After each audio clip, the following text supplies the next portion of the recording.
for letting me use your studio, share your studio. I feel very much at home. I kicked you out of your seat, but thank you for joining Nightly Scroll. No, this is the way it works, baby. I'm accustomed to it. It's great. And when I come down to Florida, you guys are generous enough to let me use that studio, so it's cool. The only thing is I've got to move like your jersey and stuff on the shelf to try. I'm like, I gotta masculinize this just a little bit when I go down. I know. And I did the show for a few weeks, because Dan did 1 or 2 shows from his gorgeous studio before he left to go to the FBI, right? Isn't that unreal?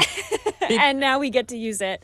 So it is so great. But there was a football helmet. There was some other Bongino Army stuff. And Paula texted me and she said, you can make the studio your own now. It's just you in there. So I started adding some other things. And then when you come in, everything shifted around. And Guy surprised me by putting a crazy cat lady little figurine there. So sometimes I come in and things are shifted around and it's always a good surprise though. How many cats do you have? Just 1. I don't think that's crazy.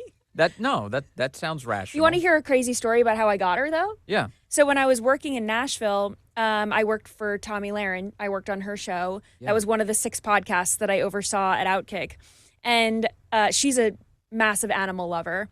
And so she came into the studio and told us that the night before her husband was locking up for the night, came and, on the front porch, there was a crying kitten, like this big, so tiny, so small.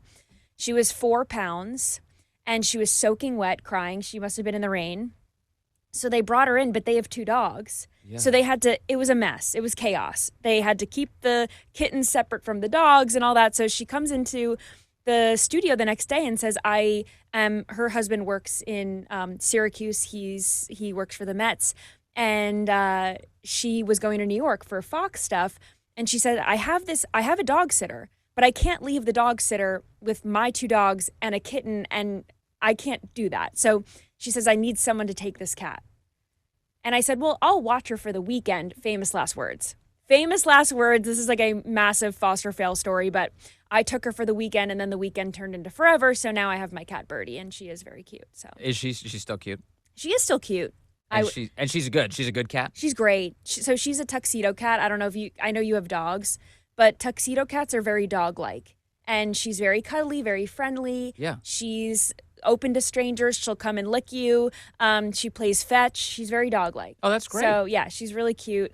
I grew up with cats, but I love dogs. I love all animals. I wasn't expecting to have a pet. Yes. I just moved to Nashville and I figured I'd like to be free from, that just sounds like the best of both worlds. Because, like, the reason you like dogs is because they're so wonderful and obedient, enthusiastic about seeing you. Right. And the reason you like cats is because they're self-sufficient. Right. Because they take care of themselves. So she's all of that. So you're telling me she does it all. She really does it all. That's cool. Yeah, I got very, very lucky. But so I'm in D.C. now for the week. I was going to do a Republican Study Committee new media event that got canceled because of this shutdown. And I was joking on my show yesterday because I haven't covered the shutdown because I don't care. Sure. So I was hoping... So it's not affecting your life every single day? Right, you don't wake up being like, is the government open yet? Right. So because I don't care about it, that doesn't mean that it doesn't matter. So I wanted you to share with me why I should matter. Why the government shutdown should matter to me. Why it should matter to you. That's a great question. I am basically with you. It's one of those things like... It happens. It's definitely happened a bunch in American history. Right. And every time it happens, it's a forgettable experience because you don't even remember when the last one was. You're like, when did we have one of those? It's not like COVID where it just upended the world. It's just, It's a government shutdown. And by the way, we don't really like what the government does most of the time. So why am I that enthused about keeping it open? I would say the downside, the measurable downside is that if you're a member of the military, if you're like an entry-level member of the military, you don't have a lot of money saved and you're relying on those paychecks every 1st and 15th. Well, you're in a situation now where you're not going to be receiving them until the Democrats reopen the government. And so you want to do that to privates and corporals. You want to really keep them from getting their pay. That's insane to me. Stop holding them hostage for your own cruel political purposes. So that matters a great deal to me. Also, here's one thing that I've been obsessing over. I want President Trump to shrink the government as much as humanly possible. Mm-hmm. And the thing that I keep hearing is that the president has an ability that's unique during a shutdown to fire even more people. How often do we hear, oh, it's so difficult to fire federal employees. They have all these civil service protections. It's very, very difficult to get rid of them. During a shutdown, he has extra power. He has Got it. extra power to shrink the government. He can lay people off. This is why everyone's saying like, More Doge, more Doge, more Doge. Yes, 100%. Yeah. So I just like the rest of our audience, because I know I'm very familiar with the audience that we get the privilege of speaking to all the time. I'm right there with them when they're saying right now in chat, like, stop talking about it and do it. Right. Stop talking about shrinking the government and actually do it. So Right. I see this as an opportunity, which is why, like, I have a White House correspondent at the Daily Caller, the great Reagan Reese, who I keep asking. I'm like, just ask, when are they laying people off? Right. When are they going to fire everybody? I just asked Speaker of the House Mike Johnson yesterday. I'm like, are you hearing anything? Are they firing anybody yet? Right. So I'm all about it. So insofar as you should care about this, it's an opportunity to shrink your government. And insofar as you want the government to be reopened, it's so that people like the troops can get paid again. This is great. But part of me thinks this is so ceremonial. It seems ceremonial and symbolic to me. Yeah. And I know that it does shut down, right? Everyone talks about, the lights are going to turn off and, oh my gosh, what's going to happen here, right? But it seems to me like if you're shutting down their pay, they're not getting their pay, but then they're going to get back pay. Why can't we just keep the military open? And it just seems like if they're going to get paid anyway, why? Yeah, why are we going through this And garbage? why are the Democrats blaming the Republicans, and why are the Republicans blaming the Democrats? And when do we think this is going to be over? Because I know you talked to Speaker Johnson recently. So when does he think this is going to They don't. come to So an end? nobody. I honestly, you can usually kind of read the tea leaves and be like, oh, this thing's ending in the next few days. I honestly, at this point, we don't know. And that goes for the president, who Reagan Reese did ask the president this yesterday, and the president was like, I don't know. It's up to the Democrats. When are we going to get this thing open? It's really simple. If you haven't been following it in detail, the basic point is this. Republicans just want a little bit more time to negotiate so that they can get 12 regular appropriations bills passed. It's been a long time since that's happened in Washington. Mike Johnson, who was elected in a very controversial speaker race, ends up being the guy. He's the consensus candidate. He takes over as Speaker of the House. And so his promise is like, guys, I'm going to do it regular. I'm going to do 12 regular appropriations bills. All right. Well, they didn't do it by September 30th. And he says the reason for that is because it's been so long since Congress has done it. They don't have the muscle memory for it anymore. So he's just asking for some more time. He says, all I want to do, September 30th is the end of the fiscal year, is just give us 7 more weeks of funding. 7 more weeks of the same old stupid funding the government's been operating on. No changes whatsoever. 7 more weeks of that. So that's what they call a clean CR. Right. Just 7. That's it. Democrats refuse. Why do they refuse? Well, if you look at the legislation that they put forward, they want to give funding to illegal aliens. They want to get rid of the entire Trump agenda. They want to roll back the big, beautiful bill. They want to go back to the factory settings of the Biden era. That's what they're demanding to reopen the government. And so, really, you're fighting over 7 weeks of funding? So there's no scenario where you can look at Republicans and go, this is your fault. No, they just asked for 7 weeks of the same old crappy spending we were doing in the past. Democrats shut it down because they have a very radical base that's demanding very radical action. And this is why, I mean, you look at, this matters a lot. And I talked to Speaker Johnson about this too, and he agrees. In New York, specifically, where Chuck Schumer is from, he's worried that Alexandria Ocasio-Cortez is going to primary him.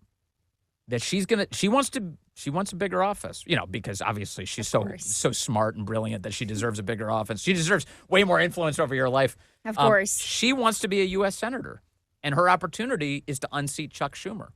So she's looking for opportunities to divide that base in New York, and this is one of them. So if Schumer had said, yeah, let's keep the government open, AOC tells her radical base, he's not working for you. Schumer's siding with the Republicans. Yep. Exactly.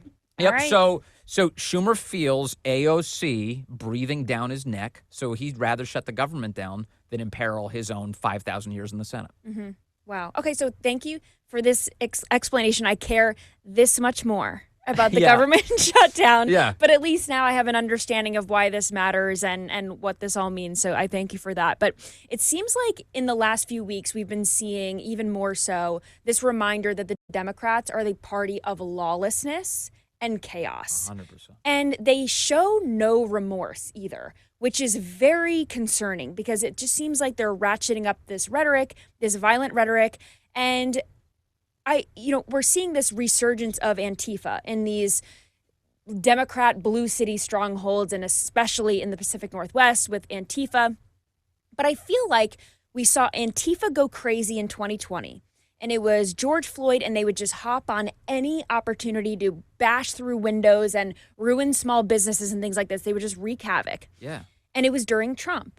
And they slowed down during the Biden administration, and now they're back again. And it just seems like President Trump is the catalyst for these lawless groups that just want to wreak havoc, and they blame Trump for everything. And now that Trump is in office again, 4 years later, yes, it's the same old dance. Well, it's an attack on the American voter. It's a rejection on your decision in the 2024 election to empower Trump.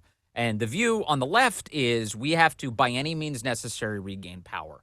And so how do we do that? Well, we activate our foot soldiers. We send out it really feels like whenever I see this, and especially like you see the mugshots of the people with the crazy hair, they look like they just opened an insane asylum and just released everybody to attack the cities. That is Antifa. Pink hair, blue hair, green hair, septum piercings. I always think I'm pretty sure that's a plot from Batman. Like the Joker opens up Arkham Asylum and he's like wreak havoc on Gotham. And now Batman has to clean it up. And so in this equation, like Trump's kind of Batman. He's like the rich guy with all the tools at his disposal to try and clean things up. Right. And the left, they're like full-blown Batman villains. So they've released Arkham Asylum to attack American cities.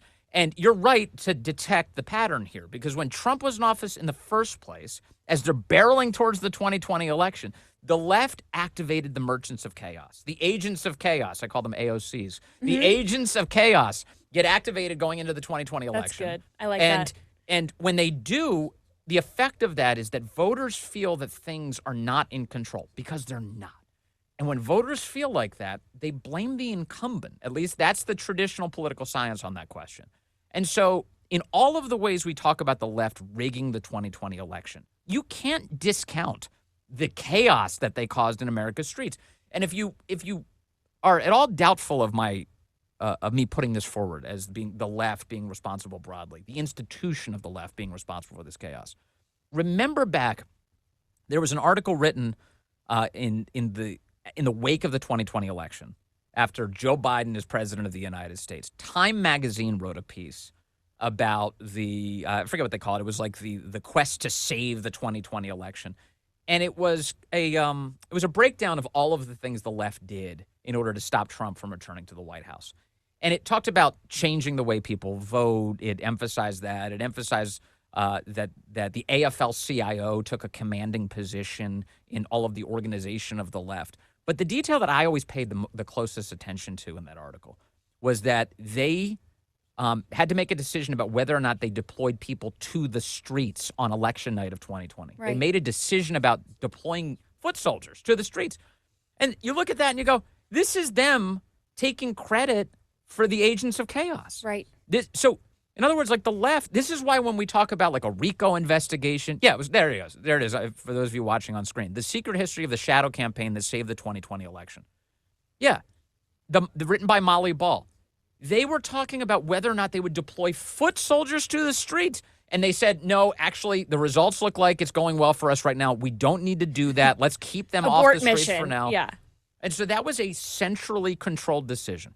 That's all a long way of saying that what you're witnessing right now is a part of that same operation. Right. Which is like, they hate that Trump is succeeding. Right. They hate that voters rejected the left. And so how do we resolve that? Well, we're coming towards a midterm right now. The midterms are arriving. Another electoral opportunity to basically strip the voters of what they wanted. So let's just make things more chaotic. And we're seeing it happen right now. Absolutely. And we can't really talk about this chaos without George Soros, because that name pops up all the time when we talk about these dark money groups that are funding the Antifas and these other violent organizations that fund these protesters. And it seems like, you know, it's very convenient. And I read this article, I didn't know if you saw this, that Black Lives Matter, and it's actually not just Black Lives Matter. You know, Black Lives Matter has a longer government name, which is Black Lives Matter Global Network Foundation, which sounds very ominous, doesn't it?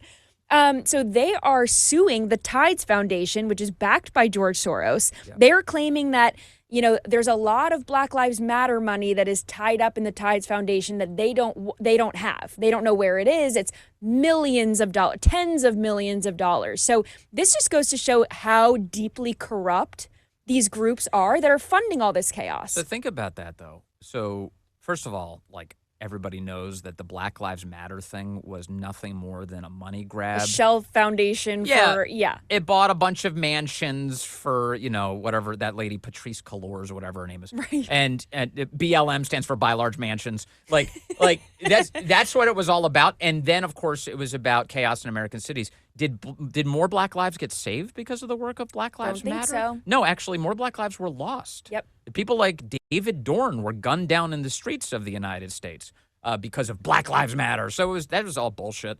And then and their businesses were burned to the ground in Minneapolis and the like. And Soros having their money to use as he wills, does that help Black lives? No, it doesn't, because you know what ends up happening? Soros gets a bunch of prosecutors who don't actually prosecute criminals. Those criminals get back out on the streets, and who do they invariably kill statistically? White people. Well, black people, white people eventually, but right. But black people, a lot of black people. Well, there's black on black crime, but then I'm thinking of these corrupt DAs in Charlotte, North Carolina, who let these people out and they kill the Irina Zarutska, a Ukrainian refugee. No, in that case, yes, you're right. That's a black assailant. But just like in everything, most crimes are committed typically by people that you know well and live in your community. Right, that's usually the person you're most likely to be victimized by. So Irina Zarutska is an expression of a bigger problem. Imagine just being a black law-abiding citizen living in a violent community wishing that somebody would come to your aid. Sorry, George Soros fucked over your justice system, and you don't have anybody to stop the criminals. So, yeah, BLM went great. Everybody got robbed, and everything became more dangerous. Good job, everybody. It's been great. Thank you, George Soros. Thank you to all of the protesters. It's been wonderful. And thank you to the Biden administration that did nothing. And Kamala Harris, of course, who wanted to bail these freaks out of jail. So thank you to all of them. And to your point on your show earlier this morning, you were saying, thank goodness that we have the Trump administration in office. And thank you to all the voters and the listeners who clearly voted for President Trump. We are in a much better place now than we would have been, God forbid, if Kamala Harris was our president. But we have to talk about this massive corruption of the Biden administration and the Biden DOJ, specifically spying on Republican senators after Mar-a-Lago was raided, after they went through Melania's underwear drawer and all of that stuff, right? Yeah. So the deed was done, but they kept going because the corruption for them isn't over. The corruption it was just beginning. It was Comey and all of his cronies weaponizing the justice system against Republicans. And if they could do that to sitting senators, right? What are they doing to people like you and me? What chance do we have? Right. And that's the very scary question that I have, because I operate under the notion that now we're in the public eye and my phone is probably tapped by whoever, and I'm very careful about who I text and what I say over the phone and what memes I'm sent and what I respond to and everything, because I just don't know. And it shouldn't be like that. We shouldn't live in fear of the government watching our every move, but here we are. So let me ask you a question about this, because I have this thought process and I wonder if you do too. Are your instincts that like anything you send or say, you think to yourself, would I be able to defend this if this was public? Yep. If this was ever made public in some capacity, would I be able to explain the conversation the way I'm talking right now? I think about that all the time. Yeah. I don't even, if someone sends me something controversial, I don't even sometimes respond, because I think if this ever got out, I don't even want there to be any question. I will say there is a fundamental difference, at least I've found in my life. Maybe you have too. Conservatives don't wish for the murder of their political opponents. I don't. Maybe there are conservatives out there who think like this, and I certainly don't know them. I don't encounter this in my everyday life, like at all. I never do. But boy, I can't say the same for the left. Right. Because for instance, in Virginia right now, they've got the Jay Jones saga. Tweeting and so that guy, about wishing death on the House leader there and calling his children fascist. I mean, what? I have never thought to call people on the left names like that, because it's not rooted in reality. No. But they're living in this alternate reality that they've created, that we are the enemy. But my view has always been like, I just want to defeat them in a fair fight. Right. I just want to win in an electoral bout. I want our ideas to be a contest, and I want voters to vote for whoever has the best ideas. And maybe that's Pollyannish. I don't know. That's certainly, I think, the view that holds the country together. Right. But the left is overtaken, and I'm not talking about at the low sort of purple-haired foot soldier level. I'm saying at the top levels, like the guy who's the attorney general nominee for the state is texting. a Republican lawmaker in the state. You know what that Todd Gilbert needs? 2 bullets in the head. Right. If we had, what was it? Oh, it was Pol Pot, Hitler, and Todd Gilbert were in the room together. 2 bullets to Todd, and then I would kill his children. And now they've got an allegation that apparently he said that a couple of cops need to die in order to reform the cops. Like, who talks like this? No, it's sick. Never in a million years. The furthest I go is, like, I want to see, like, somebody who broke a law have their face slammed into the ground as they're arrested. That's as far as I'm going. But to see them killed, that's insane. No, I know. And it really isn't the same, because I say this on my show all the time. I joke. I said, the worst I do is call you retarded. That's the worst I do. Yeah. I don't wish death on you, but sometimes you're retarded and I'll call you out for it. And sometimes we'll put a sombrero on your head, and sometimes we'll even throw in a larger sombrero and sometimes a mustache. But I don't want you to die. So we are not the same. But speaking of memes, I want to end the show as I normally do with scrolling time. So we're going to do it very quickly, because I know you've got to. I have a limited time with you, but this is going to be a rapid fire scrolling time. I want your reaction to this first video. A teacher assigned a Charlie Kirk homework assignment, and this is what that assignment was. And parents were outraged online, but I want you to see this. This is your homework? Yeah. What did the teacher say when he gave it to you? She was sad. She was sad? Yeah. I can't read. Okay. Teacher seemingly upset that Charlie Kirk was assassinated, which is the normal human reaction. I could read that for like a fraction of a second. It just seemed like biographical details. Right. How did Charlie. he die? Yeah. Did he have a family, et cetera, things like that. So not super politically charged by any means, but the parent was concerned, and the comment section, outraged. Parents were outraged. If my child brought this home, I would be outraged. They wouldn't fill it out. I would let them take the bad grade for not filling it out. You're a parent. What would your reaction be if a teacher brought something like this home? It seems pretty benign to me, but what do you think?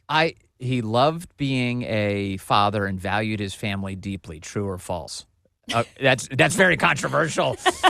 Yeah, true. I'd be actually super encouraged if my daughter brought this home. I have an 11-year-old. If she brought this home and this was what'd you do at school today? We talked about Charlie Kirk. You did? What did you talk about? We talked about that he was a father, that he was a Christian, that he supported dialogue, that he was proud of having his family. Right. And he observed the Sabbath each week. What?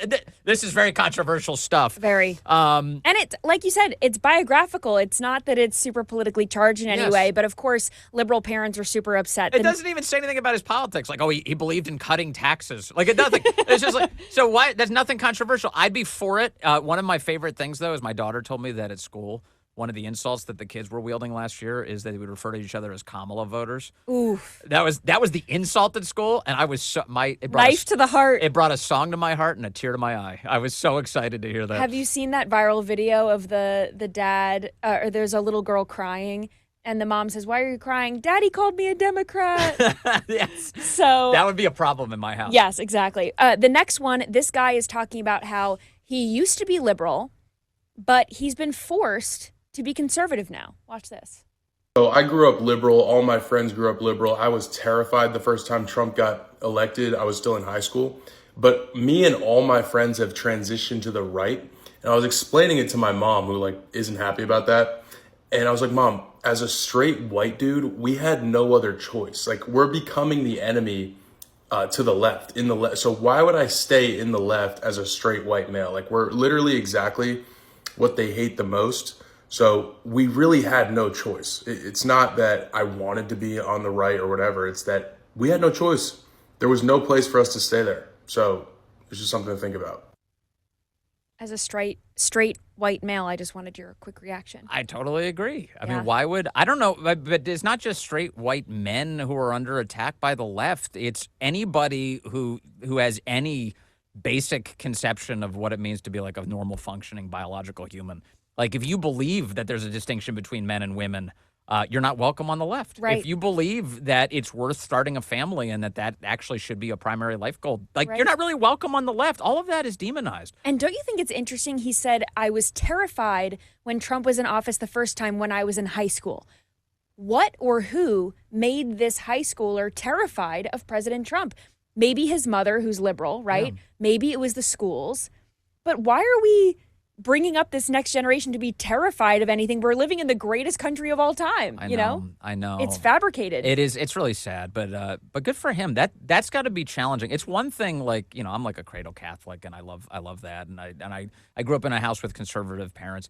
I think it takes a certain form of courage and bravery to be like, actually, no, I don't agree not with you. I don't right. agree with you. I love you, but I'm not on the same page as you. So I admire that. I do too. Last one for you, because I know you got to go, but this one I just found funny. Here is the issue of low testosterone on the left among men. Watch.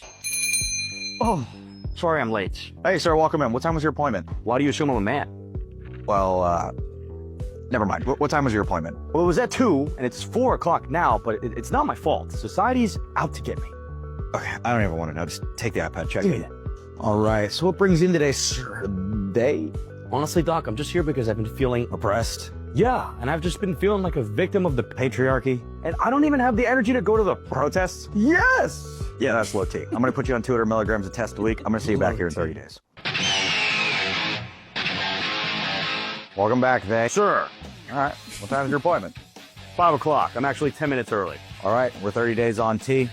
Any lingering feelings of oppression? Oppression? What am I, a sissy? Okay, great. Loss of victim mentality and any lingering frustrations with society's power structures? How about this for a power structure? Great.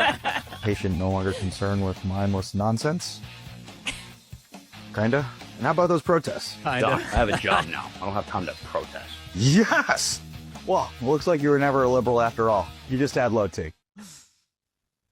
It's an epidemic. You know what? There may be something to that. I wouldn't discount that. I do think that there's a societal impact that's probably worth studying. You know, speaking of testosterone, I saw Tucker did an interview with Charlie Sheen recently. Mm-hmm. Charlie Sheen, I think he's got a book out. He's doing a book. We need more Tiger Blood. What is it? Tiger Blood? That was Charlie Sheen's that thing? whole sequence of Tiger events, Blood and tea. that and sequence, we'll fix it. That sequence of events in his life where he was going on camera and like doing those crazy interviews, like it was winning. And Yeah. he does this whole thing. It's like it's got tiger blood flowing through my veins. He said he was ODing on testosterone. That he Oh. was like rubbing like Testosterone He was gel rubbing on? testosterone cream all over his body, and he said he did it like 400 times the amount you're supposed to do. And Okay. so the effect of that was like people would be like, "Do you have drugs in the house right now?" The interviewer would be like, "Do you have drugs in the house right now?" He's like, "You want to go find them? Let's go find them. Let's go." And he's like standing up. He's like, "Now we'll go on a hunt. We'll find them. If we find them, we'll throw them out." And he's going like completely manic and like, "Yeah, whatever you want." And I never knew until I heard that interview that apparently he went a little overboard. So there's a middle ground. Right. in There's other a words, healthy level of between- testosterone that we between, should strive for. hunting for cocaine remnants in your house and having tiger blood, and then all of the American left. So there's somewhere in the middle is exactly where our country needs to be. Exactly. Well, Vince, thank you so much for being on Nightly Scroll. It was so much fun. Thank you for letting me use your studio. It's been real. It's been good seeing you, Haley. Thank you.